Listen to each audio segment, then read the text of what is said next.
Welcome to new TV Telugu. Prajashanti party అధ్యక్షుడు KA Paul అంటేనే సంచలనం. ప్రపంచ శాంతి కోసం ఆయన చేసే ప్రయత్నాలు, ఇచ్చే స్టేట్మెంట్స్ ఎప్పుడూ హాట్ టాపిక్ గానే ఉంటాయి. ప్రస్తుతం పశ్చిమాసియాలో ముదురుతున్న ఉద్రిక్తతల నేపథ్యంలో కేఏ పాల్ చేసిన వ్యాఖ్యలు ఇప్పుడు మరోసారి సోషల్ మీడియాలో వైరల్ అవుతున్నాయి. ప్రస్తుతం ప్రపంచవ్యాప్తంగా జరుగుతున్న పరిణామాలు కేవలం చిన్నపాటి ఘర్షణలు కావని, ఇది ముమ్మాటికి ప్రపంచ యుద్ధమే అని డాక్టర్ కేఏ పాల్ స్పష్టం చేశారు.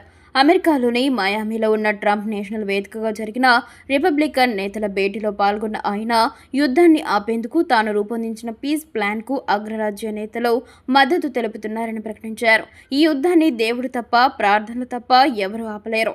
ఎందుకంటే ఇది ఇండియా పాకిస్తాన్ యుద్ధం కాదు, నైజీరియా క్రిస్టియన్ ముస్లిం యుద్ధం కాదు, సౌత్ సుడాన్ నార్త్ సుడాన్ యుద్ధం కాదు. ఇలాంటి యుద్ధాలు ఎన్నో ఆపాం.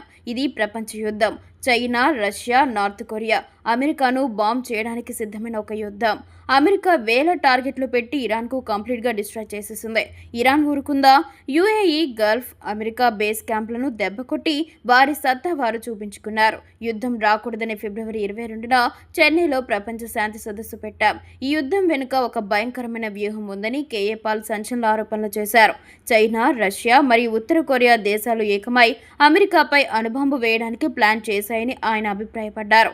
కేవలం దేశాధినేతల యుగో వల్ల మొదలైన ఈ యుద్ధం కారణంగా ప్రపంచం భారీ విపత్తును ఎదుర్కొంటుందని, దాన్ని ఆపడమే తన లక్ష్యమని ఆయన పేర్కొన్నారు. గత కొన్ని దశాబ్దాల్లో ఎన్నడూ లేని విధంగా ప్రపంచం ఈ అతిపెద్ద యుద్ధాన్ని చూస్తుందని ఆవేదన వ్యక్తం చేసిన కేఏ పాల్ తాను ఊరికే కూర్చోలేదని చెప్పారు.